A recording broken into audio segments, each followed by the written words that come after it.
Hey everyone, and welcome back to another deep dive. You know how this works, right?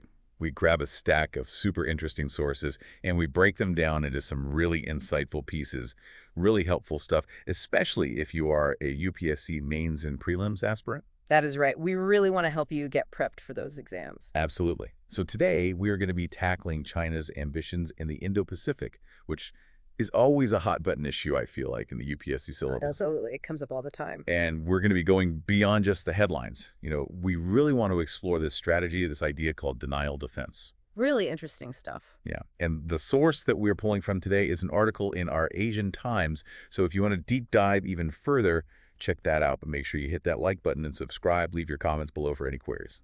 All right, so let's get started. Let's do it. All right, so the article kicks off with this guy, Elbridge Colby, who's a pretty big name in U.S. defense.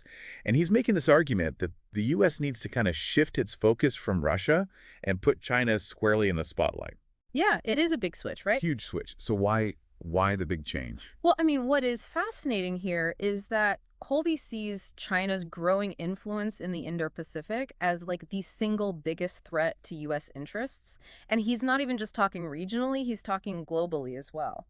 Wow. Yeah, he's saying that if China takes control of the region, it could have massive consequences for global security, freedom, prosperity, all this stuff, and not in a good way.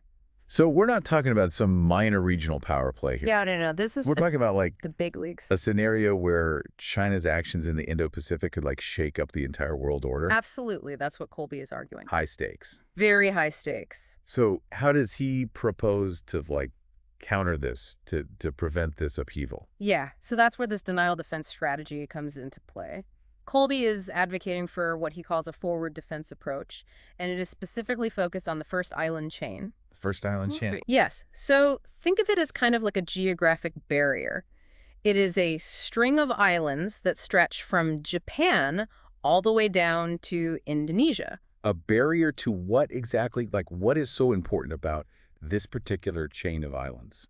Control, really. The first island chain is absolutely crucial for controlling maritime traffic in the region. Okay. So if China were to gain control of this area, they'd essentially be holding the keys to the highway. They could dictate terms to everyone else who wants to pass through. So it's like a geopolitical choke point. Exactly. Whoever controls it controls the flow of like goods and resources, even like military movement Absolutely. in the region. And that's what Colby's denial defense is all about. It's about making it so costly and risky for China to try and grab control of that choke point that they'll think twice before even attempting it. So you make it so painful that they back off and just maintain the status quo. Exactly. But how do you actually do that? How do you actually build this denial defense? Well, a major piece of this strategy is Taiwan. Colby sees Taiwan as absolutely essential in keeping China in check. Interesting. He says a strong, well-defended Taiwan is critical to the success of denial defense. Now, Taiwan has always been kind of a sensitive issue in like U.S.-China relations. Yeah. But it sounds like Colby's saying that it's even more crucial now Yeah. in this like era of intensifying great power competition. Absolutely. And he's not just talking about symbolic support or like, just kind of like words. Right. He is arguing that Taiwan needs to drastically ramp up its defense spending. Okay. And I mean, drastically, he's talking about like 10% of its GDP. 10%, that is a massive Huge jump. commitment. What is Taiwan's like reaction to this call for this huge defense spending spree?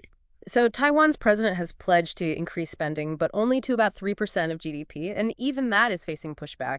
Their legislature, which is actually controlled by the opposition party, they're pretty resistant to any like big increases in military spending. Yeah, so that's a pretty big gap between what Colby thinks is necessary and what like Taiwan's political reality seems to allow.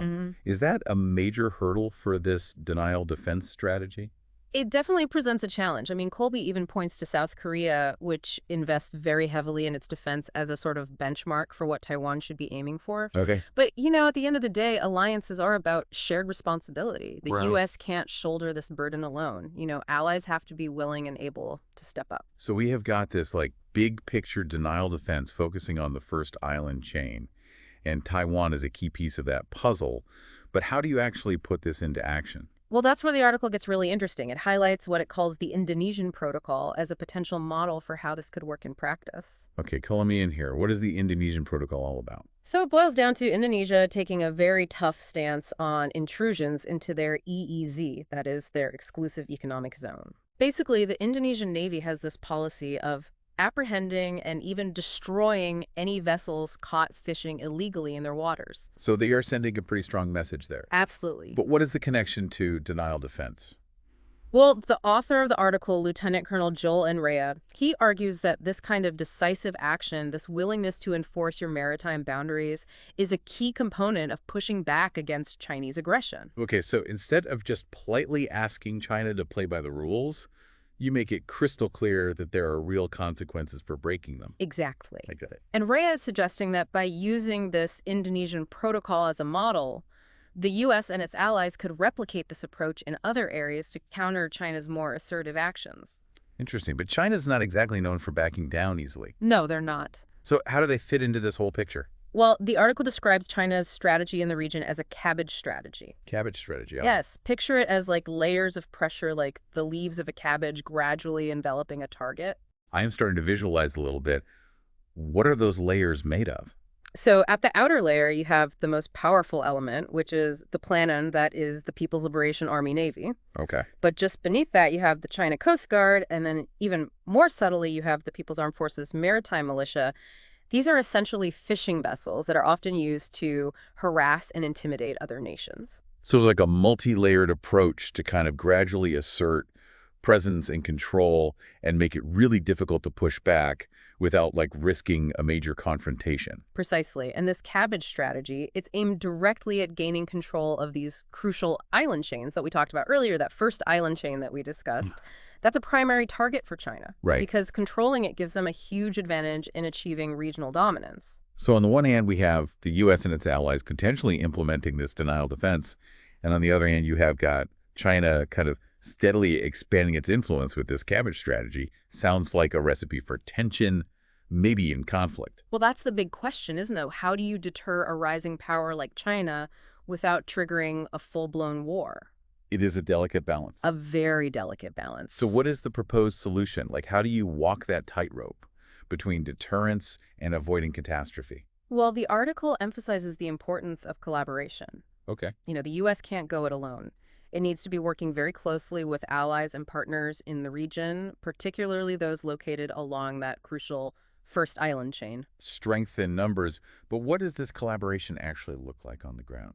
So think of it as kind of a coordinated effort to counter China's cabbage strategy without necessarily resorting to military force. Okay. You know, the article mentions this idea of competing above the threshold of violence, but below the threshold of lethality or war. So like challenging them, but not actually like Exactly. shooting at them. It's a tricky line to walk. Super tricky. Can you give me like a more concrete example of what that might look like in practice? So imagine, for instance, joint patrols by the U.S. and Indonesian navies in the South China Sea. Okay. This kind of action, it challenges China's excessive maritime claims, and it demonstrates a unified front without resorting to outright aggression. So you are sending a message of strength and resolve without actually like firing a shot. Exactly. But is that really enough to deter China? Well, that's the million-dollar question.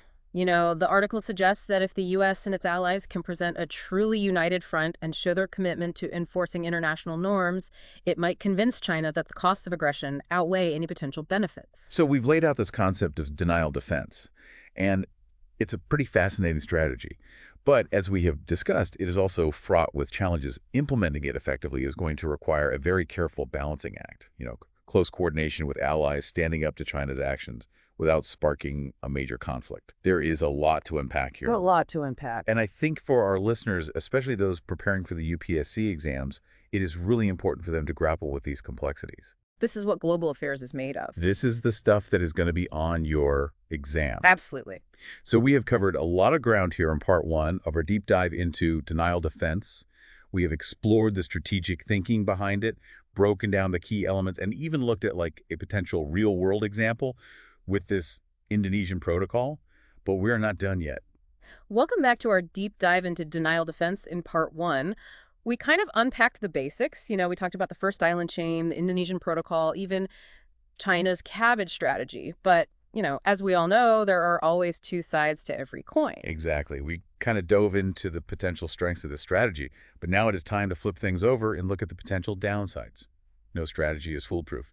So what are some of the criticisms that have been leveled against denial defense? One of the biggest concerns is the risk of escalation. Some experts argue that confronting China so directly, even in a limited way, could provoke a much stronger response than anticipated, and that could lead to all sorts of unintended consequences. So instead of deterring conflict, this strategy might actually make things worse, potentially even pushing China towards a more aggressive stance.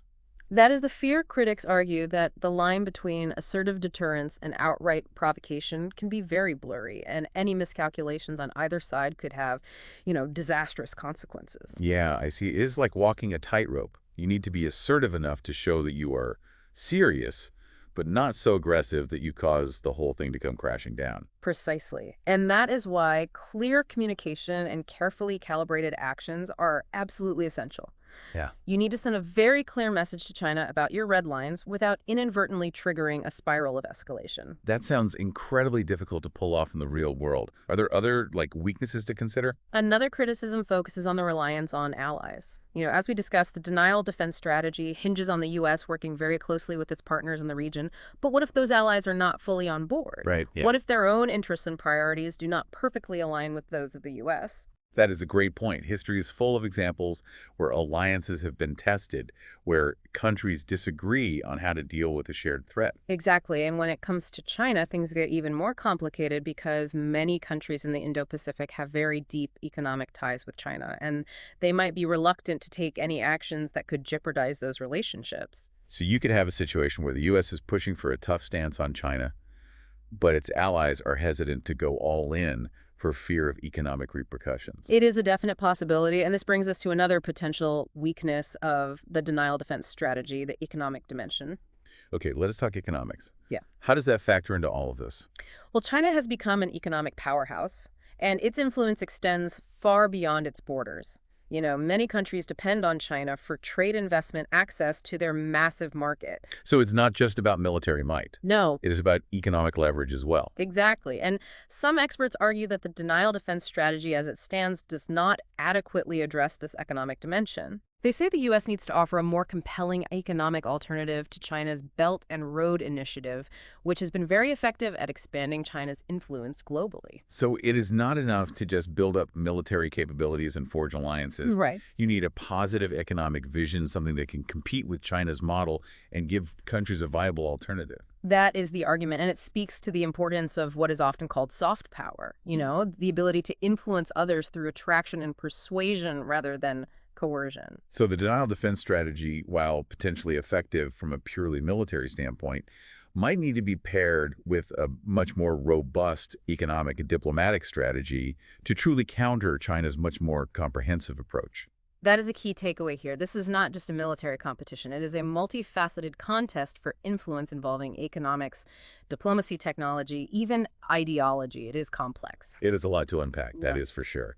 But it is important for our listeners, especially those preparing for the UPSC exams, to really grapple with these complexities. This is the stuff that global affairs is made of.